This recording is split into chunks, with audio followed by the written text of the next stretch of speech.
last 4 days. What we met on the ground were, first, the problems of this area do not start with droughts. Right. What they consider a normal life is 1 meal a day. That's normal.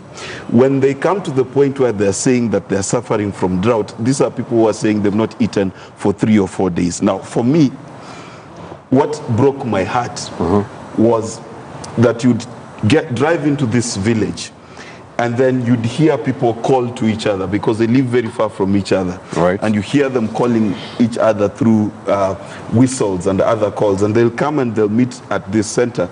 And as you distributed food, the grains that are left in the sand, the old women would begin to pick grains from the sand to try and put in their bags.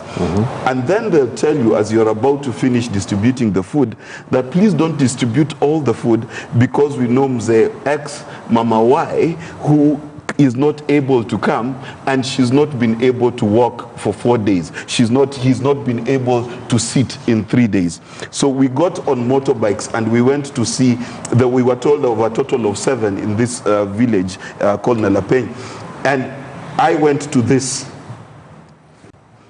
old woman's house, and when we got into her compound, we called and she couldn't get up, and we thought she was dead. And we walked into her little hut, and she had nothing. There was nothing there. There was no food. Her sufurias were. The last time they were cooked one, you could tell, was a long time ago. She'd had porridge 3 days before. Her chest was infected. She was emaciated. And the one thing she said is that she prayed for God to send someone to help her. And she couldn't believe that people from Nairobi could come all that way to help her. And the reason why I'm so heartbroken is because we've politicized the issue of people's lives. These people are not in poverty because they're lazy. They're not in poverty because they don't want to work. In fact, one of the elders of the village said that, listen, people believe that we're bad people, that we're just castle rustlers. And he said, when you go back, she said, when you go back to Nairobi, tell them just the same way they have thieves in Nairobi, and we don't think all Nairobians are thieves. We have some thieves here, but the rest of us are good people.